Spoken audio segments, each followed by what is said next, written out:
Hello everyone, welcome back to Go Roamin. We are still working our way to my nephew's Marine Corps graduation in Parris Island, South Carolina.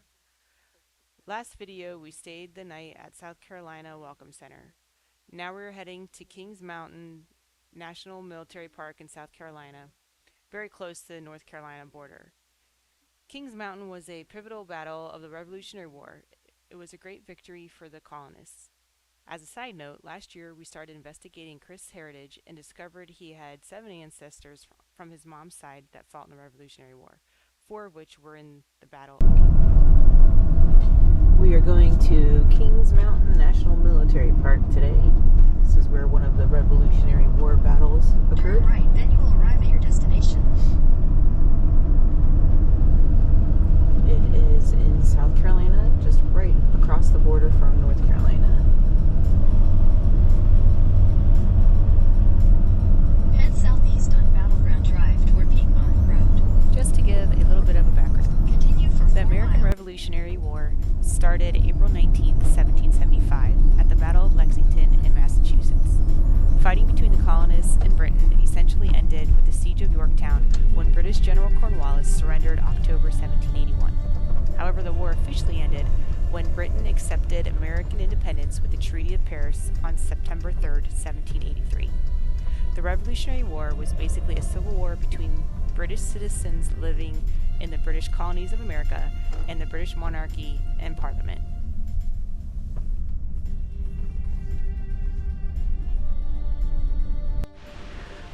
We are on the trail at Kings Mountain Battlefield. There's little stops along the way that explain what happened in the battlefield. The colonists were fed up with the king and parliament making laws that influenced their daily living, especially since the colonists did not have any input to government. The king imposed taxes upon taxes to replenish British money reserves after wars with France and Spain. Colonists were forced into British military service, lands were confiscated without just cause, and other governmental influences were enacted on the colonists. This is what built up to the revolution. Citizens in the colonies needed to decide if they were loyal to British law or to the American independence. Tories became the group that were loyal to British government, whereas Whips were loyal to colonists having representation in government. In April 1780, British forces invaded Charleston, South Carolina. They were brutal to the residents and burned much of the city. This infuriated the patriots, especially those of South Carolina, North Carolina, Virginia, and Georgia. Militia groups began to gather in large numbers.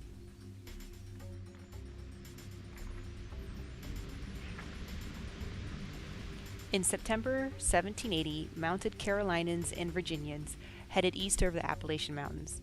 These men were backcountry mountain frontiermen who excelled in shooting, hunting, fighting, and survival. Most were sharpshooters skilled at guerrilla fighting techniques. All were fiercely independent and answered to no one.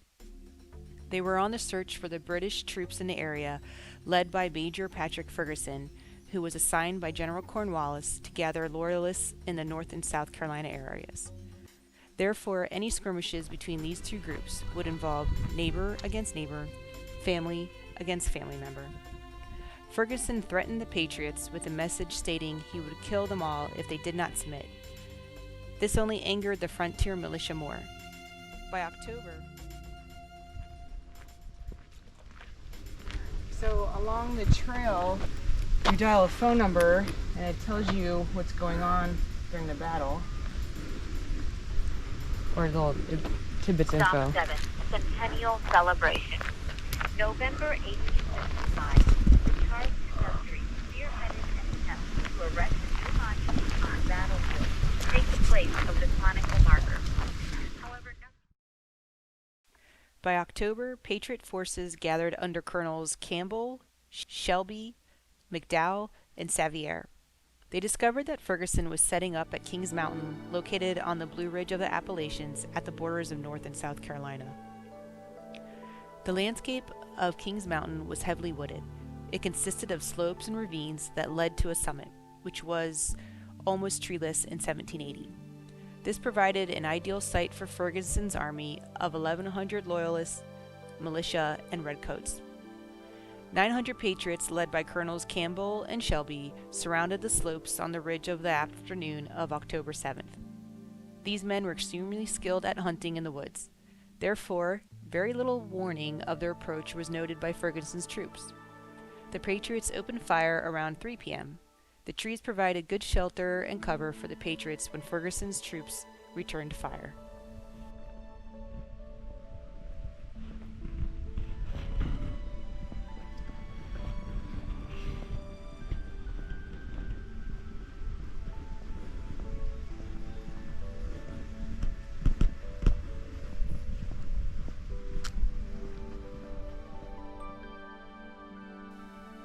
Twice the Loyalists drove back the Patriots. Eventually, the Patriots pushed past the crest of the slopes and were able to overtake Ferguson. He was hit by several bullets. His men helped him down from his horse, placed him against a tree, and he died.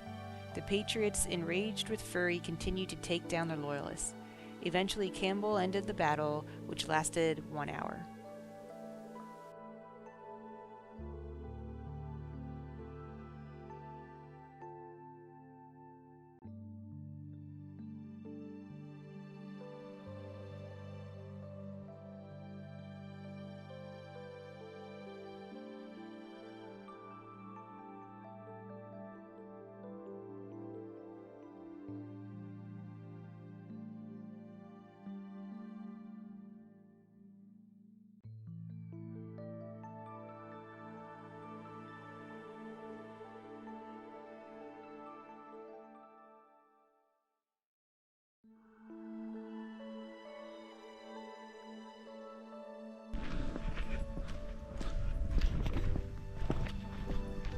Kings Mountain battle was a turning point of the Revolutionary War to the Patriots' favor. The non-formally trained backcountry mountain men militia caused the loss of British General Cornwallis's entire left flank.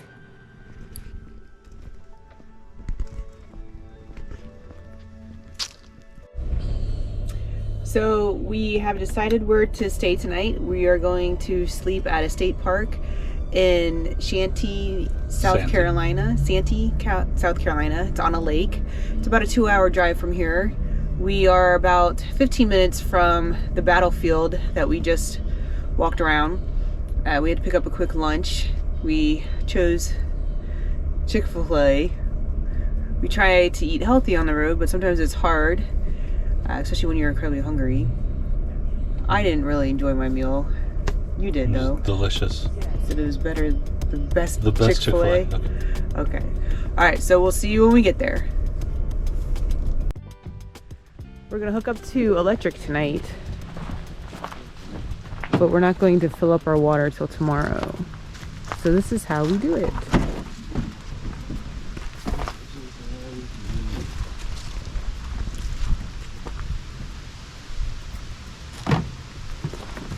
We keep our hiking shoes in the back, along with our laundry.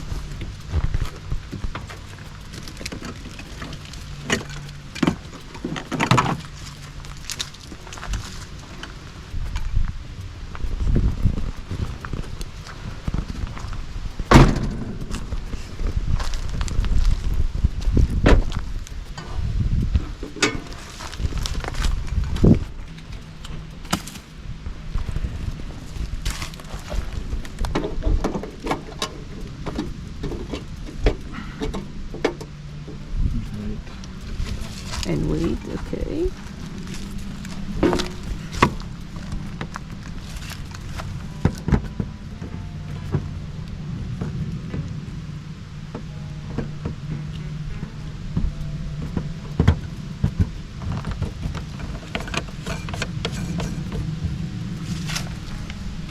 Alright, let me go back here. And let me just double check. This turned the color. Still red, so what happened?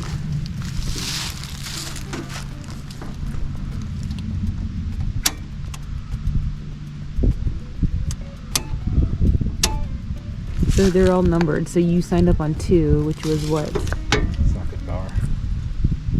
Well, we're on a 20 amp right now. You see, like you need number 2. So this is 30. Okay. This is a 10. 30, 50. So 50 if turn off 20. Basically saying the powers.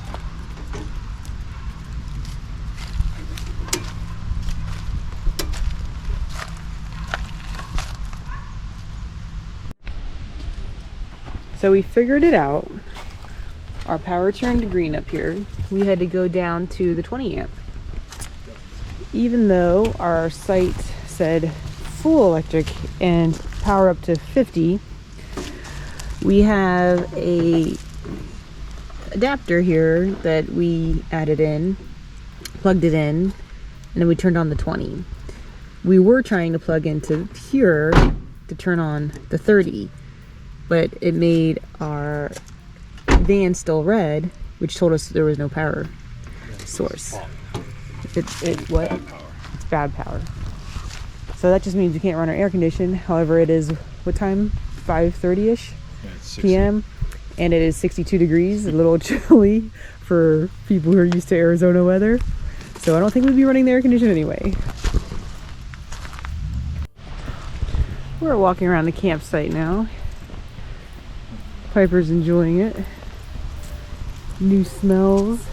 Oh, new places to mark your smell. There's the trees with the Spanish moss hanging down from them. It's pretty cool looking.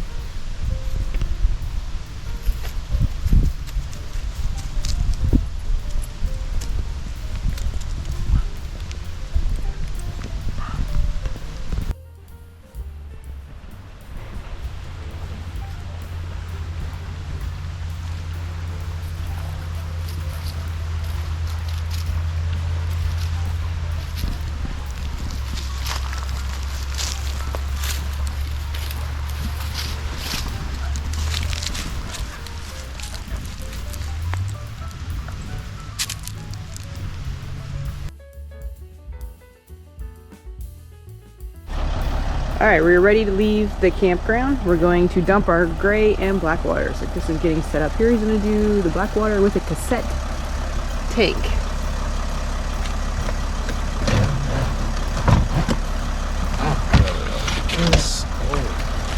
How full does it feel? It's heavy. Like what, 20 pounds of pee? Yeah.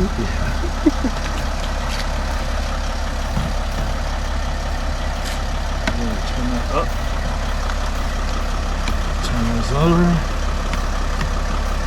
Put this on the ground. Don't breathe in. Can't bend over.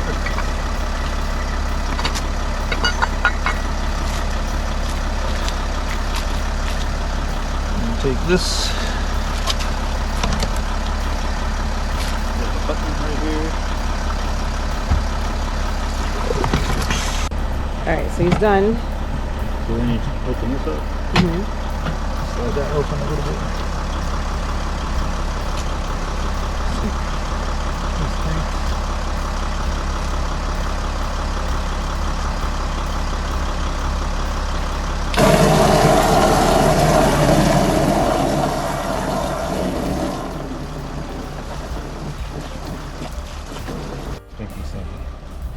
Alright, now we're doing the gray water.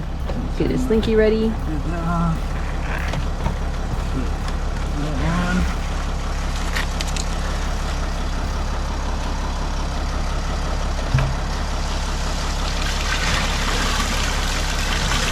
Oh, at least it's gray water.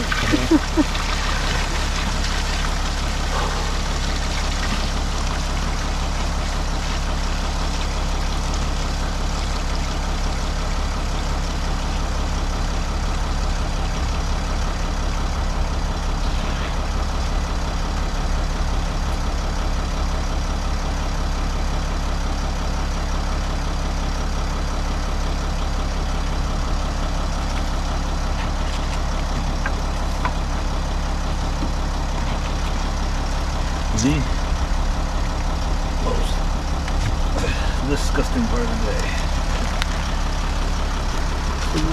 You just hit off the way bottom.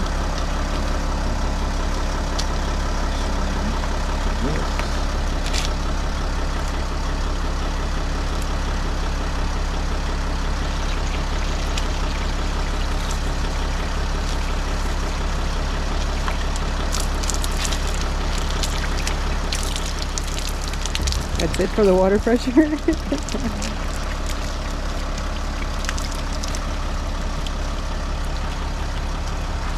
dinky.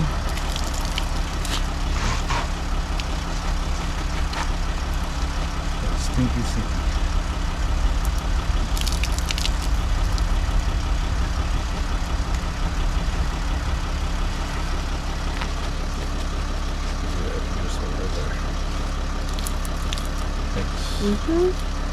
And we keep our gray water because essentially this is supposed to be clean water. It's just what we use for showering, washing hands, and doing dishes. Yeah. We keep it there. But there is a container in the back of the vehicle where you can keep it as well. And I'll walk around and show you where that is. Put the cap on. Everything is closed. And knock it out. And I'll show you back here. Keep my food off.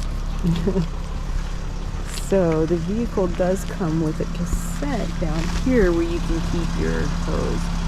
The reason why we moved it was one day we were coming back here and noticed that it was wide open and our slinky was gone. You can lock and close it here, so we're not sure if somebody took it or if one time we forgot to lock it and it fell open and fell out while we were driving. So we're just keeping it in the locked area so that we have it and don't lose it. And then the hand sanitizer on the door. And that's how we do cleanup at the end of the camp. That's the stinky slinky way. Well, that's the non-stinky because it's not it's not the black water. Okay.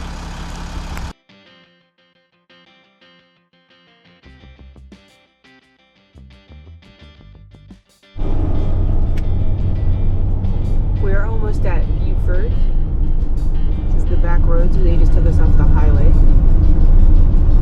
I thought we saw a sign that said Beaufort County, Yeah. but Google Maps made it sound like it was like another 40 minutes till we reached Beaufort. 21. You have 21 miles up? Yeah.